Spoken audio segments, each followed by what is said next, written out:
Stef Talks Trash. I'm your host, Stephanie Valentic. We have an exciting show for you today. Joining us today is Lisa D. Foster, the bag lady turned business coach. She's here to tell her story. I'm so excited to hear from her. Thank you, Lisa, for joining us. How are you today?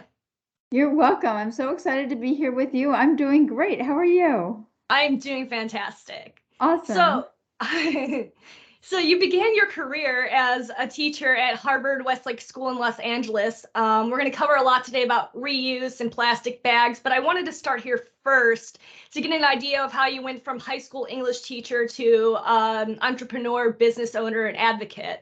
Looking back, can you tell me a little bit about your time there and how it's helped you educate others about reuse?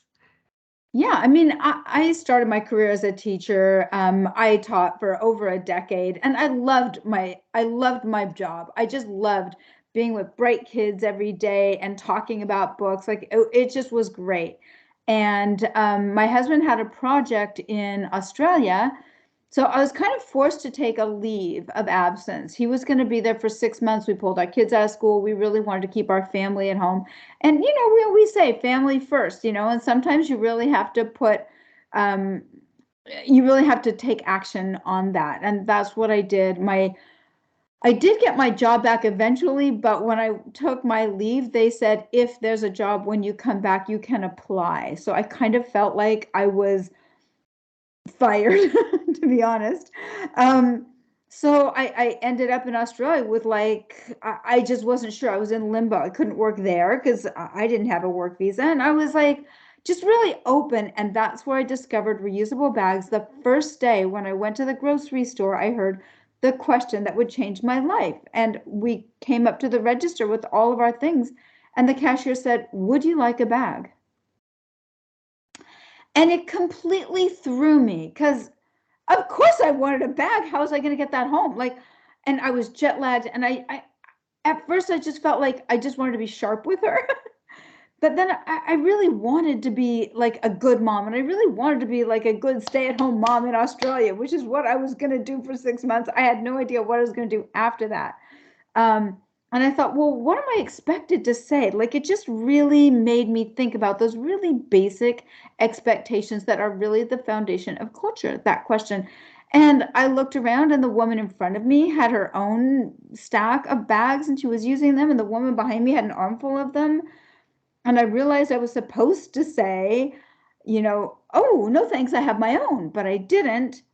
And there was a stack right there for $2 Australian. I was like, fine. So I just said, I'll take a few of these. And I took those and we started using them everywhere. My kids wanted them for their gym clothes and my husband wanted them for his work stuff. And I was using them for other things, for the gym also and groceries, obviously. And it was just, they were better. When we left Australia, I said, I love the kangaroos and wallabies. I can leave them behind, but these bags, I need to have them. They were so useful. And I started to realize while I was there, I asked my friends, what's going on with this? They said, oh, the government did a really big study. There's like a whole push to go reusable here. And I thought, all right, well, let me check it out. And indeed, the Australian government put out hundreds of pages about bags, which who even knew you could do that? And and there was really this.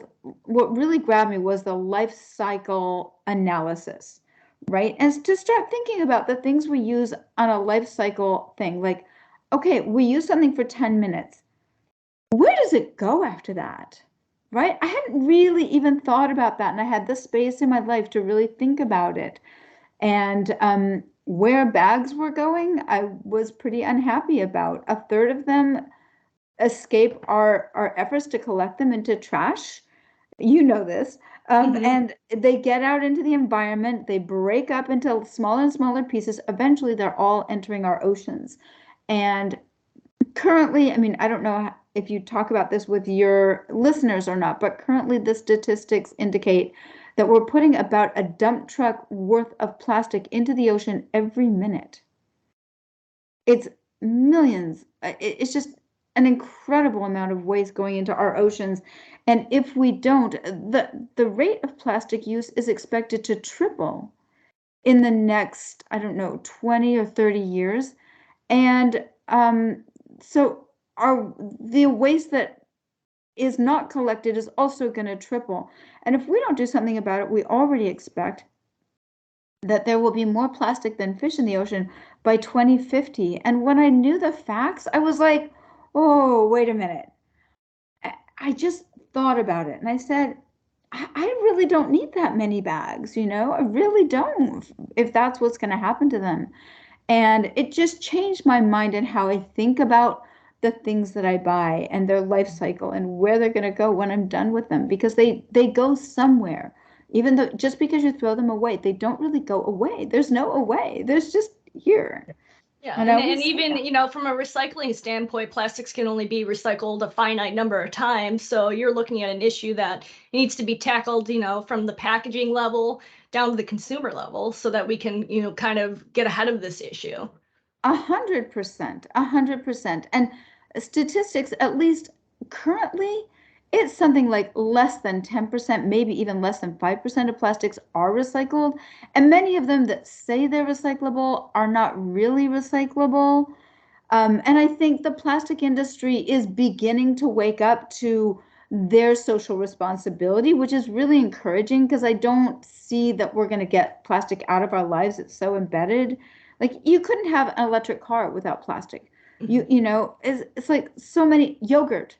I mean, it'd be great if it all came in glass, but it probably isn't. It's really just it's going to price so many people out. You have to have something that's affordable that people can actually, you know, get their milk in and things like that. So we have to find ways to make those truly recyclable, which we really haven't required that. But consumers drive the consumer awareness is driving a ton of change in in every industry. Yeah. And So so, let's talk a little yeah. bit about that. You know, you started your a reusable bag business in the early 2000s, in 2005, if I'm correct.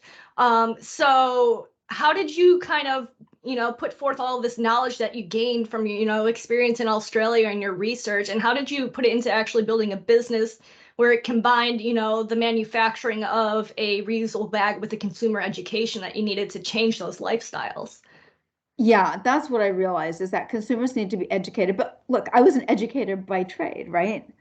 So I just thought about it a lot when I first started doing it. Like, why would anybody, when I explained it to my friends all wanted bags. And but this was going to have to be bigger than just, you know, my friends, my friendship group. So I started to think about how do you educate all your consumers? And I thought every bag is an advertisement. And the reasons to buy the bag have to be on the bag. And so I invested in an educational tag on every bag. And I really think that paid off big time because I would send them out to small stores. I started cold calling. I would explain it to small natural food store buyers. And they were the people who were buying bags and giving them away for free. And they knew that they were that key piece that made it, that just turned on the tap and just made that faucet run, you know, and they wanted to turn off the tap. So um, I had a tag on each one of them. And I said, the only thing I said is, you have to put this at the point of sale where people are going to see it. And I really designed the tag so that if you're in line looking at it and you have that 30 seconds, 1 minute, a minute and a half standing in line, right, or a couple of minutes, that you would see it and think, okay, I want to buy it. So I just thought about the principles of a cereal box. The front is basically, hello, I'm here, pay attention to me. And I put a picture of me on it, and I put the perfect reusable bag for saving the world one bag at a time. I just like threw it out there, you know, I think for groceries something and saving the world. It was just like, this is what you can do to help our world. And then if they turned it over, there were the 5 top reasons to reuse a bag. Here are the 5. I think I can do these from memory. The first one is the US at that time was using 360 billion bags a year. That comes out to about a billion bags a day. The numbers were overwhelming. The second one is there's enough petroleum in 14 single-use bags to drive your car a mile. The third one, I think, was making a paper bag uses 3 times more global warming emissions than making a plastic bag. The fourth one is paper bags do not biodegrade in landfill due to lack of oxygen. And the last one was the cities spend up to 17 cents per bag in disposal costs. So they're not free. I wanted everybody to really understand they're not free. They don't go away. We are heating up our atmosphere. We're contributing to global warming for this thing we don't even care about. Why are we doing it? Just those facts alone.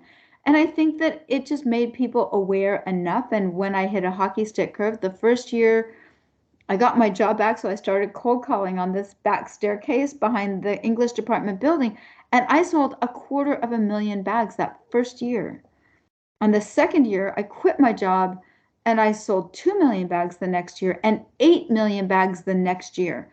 And just so where exactly were these bags located? Like were there any specific retailers that you worked with or grocery stores? A lot of them. So I started my first 2 big customers one was Ralph's in Los Angeles, which is the dominant chain in Southern California. So that just I was sending them containers full, which is like 86,000 bags, like just constantly. So that is, if you think about 8 million or 2 million bags, each one of them has that tag. Each one of them, I'm reaching a consumer and hopefully their whole family. And maybe some of their friends, right? If you buy 3 of those, rip those off. People were ripping them off and handing them to their friends saying, you have to do this. So kind of, moving forward here, looking forward to today, you saw how your business scaled so quickly just by that simple little message. And now, roughly 10 states and counting have plastic bag bans. Where have you seen that, culture change from the start of your business and putting those little tags on there to, where consumers are today? When I first started, people actually picked up the phone a lot. And I got to the Western buyer for Safeway pretty quickly. And I explained to her my whole thing. This was in 2005. And she said, our research indicates that 3% of Americans use reusable bags. And that number has not changed since the 1970s. And I said, okay. She said, and I don't think they will now. And she hung up on me, but she took my call.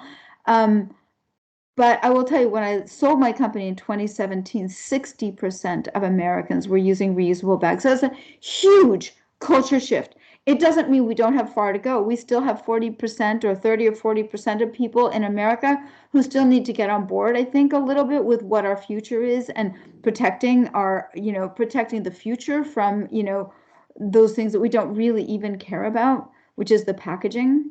But I've also seen the whole anti-plastic movement just begin with plastic bags and take off. I think the awareness about the plastic garbage patch in the Pacific Ocean also, raised a lot of awareness. The NGOs and have just been incredible about publicizing what happens with all that plastic. The straw in the nose of that turtle that went viral, everybody saw that. Now we don't use straws anymore. Okay, fine. Like there's straw bans. Most people just don't even want them anymore. So there's a whole anti-plastic movement. I've seen so many more compostable options that are made of bamboo, made of, all kinds of things. So I just see the awareness is massive in a way that it just wasn't before. And that's really interesting because you're not only seeing it, grocery stores and legislation at the local and state level. Let's talk a little bit about extended producer responsibility and packaging. What measures from an EPR standpoint do you think, would kind of advance and get us to the next step when it comes to reducing plastic bag usage? I do think that producers need to be responsible for it, right? They can't just pass it off.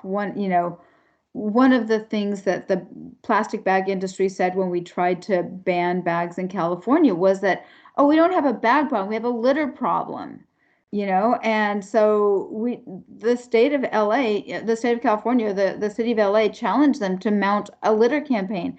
And when they didn't, the city of LA did their own. They mounted a huge, massive, anti-litter campaign. It made no difference.